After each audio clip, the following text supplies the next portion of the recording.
Okay, hello everybody. Welcome to the video. This is going to be for block 1 for the macroeconomics unit. If you don't have these notes, go ahead and grab some, or you can just take some good old-fashioned plain old notes.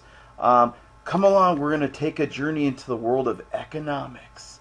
The first slide we're going to get into is just the kind of straight definition of economics. So, a lot of times when I ask students, what is the definition of economics, the first thing that comes to mind is, what's your guess? Did you just say money? Well, if you did, that's usually what the first guess is, and if not, that's okay too. So money is definitely a part of economics, but it's not everything with economics. A better description would be kind of what we have here. Essentially, people want stuff, and, well, not just want stuff, they need stuff. So the fact that people need and want stuff, and the fact that people are willing to take kind of some of these limited, or what we would call scarce resources, and produce and give people what they want is really what economics is. It's this idea that people want something, somebody is going to make it and produce it for them, and they're going to exchange, and it ultimately benefits that person. So that's really kind of the core of economics, the fact that people have unlimited needs and wants on one hand, and there are limited resources and what happens next. So that's kind of what this first unit's going to be about. Now, before we get too far in, I did want to talk about the difference between microeconomics and macroeconomics. So microeconomics, just like it says here in the slide, it's a branch of economics that has to do with kind of small stuff. So whether it's looking at like your budget, or looking at maybe one particular business, versus macroeconomics. I don't know why, but for some reason I always think of macaroni. Oh, how's that food taste? The macaroni's delicious. Macaroni doesn't necessarily have anything to do with macroeconomics per se, although maybe it could. Macroeconomics is just a fancy word that means like big picture economics. So when you're talking about a lot of business together, or a country as a whole, or lots of countries working together as a whole. So that's what macroeconomics is. So as we can see, it's a branch of economics that examines the system, big system stuff as a whole. So I want to say that's one of the first notes that I'm going to have you write down. There's a pretty cool website that you can go to that I'll put on Google Classroom that shows some of like the big picture kind of economic stuff for the United States around like roads and bridges and our electrical grid and things like that. All right, so if everything worked out, we most likely did an activity that had to do with command market and mixed economies, a whole cool cats activity. So this will be a little bit of a reinforcing kind of what we already know. But hopefully you remember that we've got kind of our three main economic systems. I know we've talked briefly about a traditional economy. That's essentially like way back in the day when you would do whatever job that your father or mother did. So if they were farmers, you were going to be farmer. If they worked in construction, you were going to work in construction. But the kind of modern day economic systems that we learned about are what we have here, which is your command, market, and mixed. In a command government, just like we learned in the Cool Cats activity, is where the government is essentially 100% involved in the economy. So whatever the goods and services are that are going on in that economy, in your command level of government, you're going to, like North Korea, for example, the government's going to be involved with anything. And usually, hopefully you remember from that lesson, that's not good. It doesn't usually lead to good outcomes for the citizens. No better way to demonstrate than this map right here, where you can see we have the peninsula of Korea. Here's North Korea, where you can see hardly any lights at all in the entire country, maybe a little bit right in the capital, Pyongyang right there. And then you could see South Korea, which is one of the strongest economies in the world. I think it's like 6th or 7th ranked. And here's Seoul, which is kind of the reverse. Seoul and South Korea are definitely not command. They're definitely much closer to market, but ultimately they are what we would call this kind of mix. So hopefully remember that market is where the government controls, or the government essentially is completely out. No government involvement. Essentially, it's all the citizens that are making decisions. And mixed is where the government does start to get involved. Now, China has a little bit different of a mixed system than the United States does. In China, definitely the government's way more involved versus the United States, where the United States government kind of stays out of the economy for the most part, although we do know, hopefully, that they do things like regulating when it comes to like the Food and Drug Administration or something like that. So that's kind of our different economic systems, and hopefully you remember and know that kind of these mixed economies like South Korea and the United States and Germany are going to be your economies that are the most successful versus your command economies, like if you take your North Korea or your Cuba or even your Venezuela, are going to not necessarily be as successful based on the government being essentially too over-involved. Okay, so one of the next things we're going to get into is this concept of GDP. I don't know why I wanted to say it like that. It feels like it makes it sound more powerful. GDP stands for Gross Domestic Product, and it's a fancy schmancy term that essentially gets at how is an economy doing. So if you're talking about North Korea, you're talking about the United States, and you want to get an idea of how well does that country do every year for its economy. GDP is one, watch my fingers, indicator that you can use to measure an economy. So if you look at the United States has lots of goods and services that it produces. So the United States' GDP, or the total value of those goods and services, is pretty high. On this graphic, it's kind of hard to see, but I think it says there, this was from like 2009, so it's a little bit dated. But the GDP of the United States in 2009 was $13 trillion. That's a lot of money. A lot of money. So $13 trillion is a lot. However, flash forward to the year 2017, 2018, and the GDP of the United States is almost $19 trillion. So the United States is the wealthiest economy in the entire world because the goods and service we have. Like if you look at Apple as the company, that's one of the companies in the United States, is super successful. You know, they're looking like they're going to make like $1 trillion a year, which is a lot of money. So the GDP measures companies like Apple, like Boeing, like Caterpillar, and it takes all the value of those, and it can give you an indication of how an economy is doing. So this next slide gets a little bit of a closer shot on that. So the United States makes a lot of money. So here we can see that its GDP, like we were seeing in that earlier slide, was $13.8 trillion. But in the same year, you can see that the United States also owes quite a bit. I think it was $9.6 trillion when this came out. And in the year 2017, 2018, it's even higher. Our debt is getting close to $19 trillion as well. So as the United States continues to make money, it also continues to go into debt. And we'll get more into that in just a sec. So let's keep moving along. So anytime you have an economy, whether it is a command or a free market, you're going to have the economy where it has periods where it goes up and periods where it goes down, and periods where it goes up and periods where it goes down. So using this graph, you can kind of see that when the economy is doing well, based on GDP over here and time down here, you can see that this is known as growth. But ultimately, in any economy, whether it's command or market or mixed, in any economy or economic type, there's going to be a time where you have an economic downturn where the economy doesn't do as well. And this is known as a recession. Now, if the recession lasts longer than, I want to say it's 6 months or 2 quarters, and it's a really long recession, then the fancy word that they give for that is a depression. It's kind of the official term. So we're going to be looking at that throughout this year, but we definitely wanted to reference it to be able to know that every economy, whether you're talking about the United States, North Korea, Cuba, Germany, they're all going to have periods of growth, recession. If it's long enough, it'll be a depression, but definitely times where it peaks as well.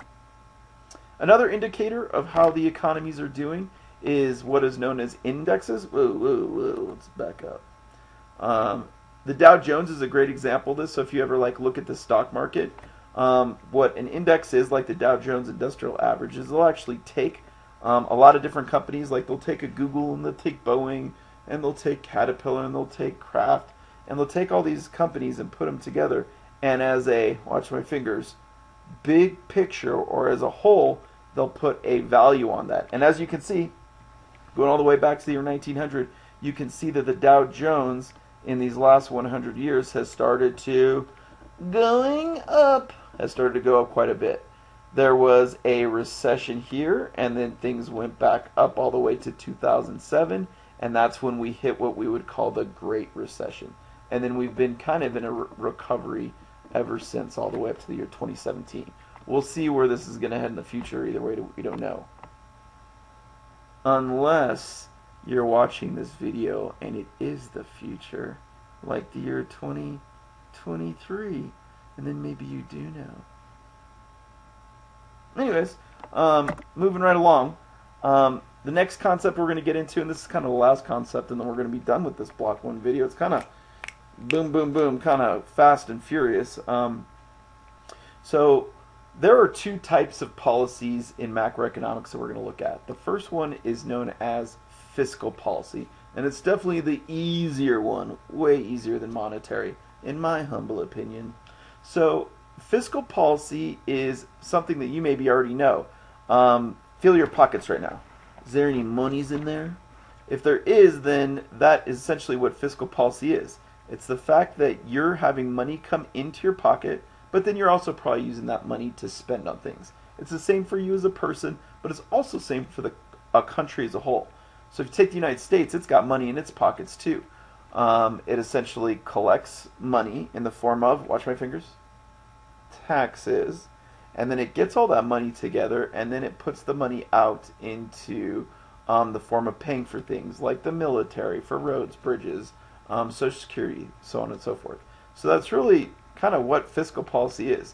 It's the amount of money the government takes in each year and the amount that the country spends each year. So if the government happens to collect more taxes than it spends in a year, that's awesome, and that's known as a surplus. If, however, the government spends more money than it gets in a year, then that's bad, and that's known as a deficit. So a deficit is after a year goes by, if you spent more than you took in, it's going to add to the overall debt of a country, and that's known as a deficit. So debt is the big picture, how much you owe. Deficit is how much you add to your debt each year. This is a funny video I'll show you real quick. Let's get it pulled up here. There it is. It's kind of a funny take on a guy and his situation, and then we'll talk about how it relates to the United States national debt. So I'm gonna have this video on Google Classroom as well, but we'll watch it here just for fun too. So let's get it on. Here we go. Sit back, relax, check it out. Okay, so as you can see in that video, you see this guy who's going through and he's basically saying, hey, can we increase my debt limit and get me more money? And the banker guy's like, you're only making this much and you're asking for this much. Don't you think that's a bad idea? The kind of funny joke is the same goes for the United States as well. If you're only bringing in this much in tax money each year, do you really want to be spending this much and growing your debt? When are you going to deal with that? And that is definitely something the United States is going to have to face at some point in its future if it wants to be or continue to be the most successful country financially that is in the world. So real quick, we'll move on to this next slide. It's a great slide showing our fiscal policy. It's a great slide because, let's get it pulled up. It's a great slide because, as you can see, it shows what the United States spends a lot of its money on. So this is from 2015, and as you can see, the biggest thing that the United States spends its money on are things like Social Security and unemployment for people that lose their jobs. So a big chunk, probably the biggest chunk, goes there. Then the next biggest chunk goes for spending for Medicare and healthcare, including Medicaid, basically healthcare for elderly people, and also healthcare for people that are at really low income levels as well. And then the next biggest category, as you can see, is the military spending, which is coming in at $609 billion. The interest we're paying on that $19 trillion debt is, as you can see, getting close to $229 billion. So that's a pretty big chunk. And then you can kind of see there are things we spend money on. Education is coming in around 3%. Housing, community, energy, environment, international affairs, and science. So that pretty much is fiscal policy in a nutshell. It's basically how much money the government takes in and how much it spends. I kind of zoomed past it, so I'm going to head back to it real quick. This is actually what the budget looks like each year that the president presents, and ultimately what Congress comes up with. All right. And I think that's currently in the current events right now, is that it looks like our debt ceiling just got approved to go a little bit higher. So every so and so often, maybe like 6 months or a year, there's a big kind of debate on, should we keep extending the amount that the United States is able to borrow? Okay, now we're going to get into the last part of this video, which is monetary policy. Monetary policy, as simply as we could put it, and that's one of the notes you're going to write, right where it says right here, it's also known as the Fed, controls the supply of money in the economy. And it wants to try and put, I don't know if you guys ever saw or read the whole Goldilocks, where she goes in the one bed and it's too big, and then she goes in the other bed and it's too small, and then she goes in the one bed and it's just right. That's exactly what the Federal Reserve wants to do with the amount of monies. Let's see if I have any monies. Oh, I don't have my wallet with me. Picture if in my hand I could make a dollar bill just magically appear. So the United States Federal Reserve, their job is to try and put that perfect amount of money into the economy. If they put too little money in, then people won't have enough money to even start a business. Part of what that looks like, let me forward to the next slide, is the Federal Reserve has all these regional banks. And the reason why it's bad if the Federal Reserve doesn't put enough money into the economy is that if I show up to, let's say, Kansas City, and just to make it simple, it's a little more complex than this, but to make it simple, let's say that I went to this bank in Kansas City, and it was like, I want to take out a loan, I want to start a construction business, but I want $1 million loan. If I went to Kansas City and the Federal Reserve was not putting out enough money, they'd be like, we don't have enough money to give you your business. I'd be like, what, are you kidding me? I'm going to make this construction business, and it's going to be awesome, and I'm going to make tons of money. I'm going to employ 20 people. We're going to add to the economy. It's going to be amazing. I just need to get this loan. And the Kansas City branch of the Federal Reserve is just like, no, sorry. And you can hopefully see how that would add to the economy maybe not being so strong. However, let's say it's the opposite. Let's say that I go in and the government's putting too much money out. And I walk into the Kansas City bank and I'm like, I'd like to get a loan for $1 million. And then they say, you want a loan for $1 million? How about $1 trillion? And all of a sudden I have $1 trillion and I start putting all that money out. It's going to be way too much money, and that's going to bring the value of everybody's money down. To help you understand that more, the example I always give is, picture if the government just dropped in helicopters tomorrow morning billions of dollars in briefcases on the United States. So all of a sudden tomorrow morning I have $1 billion. What am I going to do if I have $1 billion? What is everybody going to do if they have $1 billion? If the Federal Reserve put out just way too much money?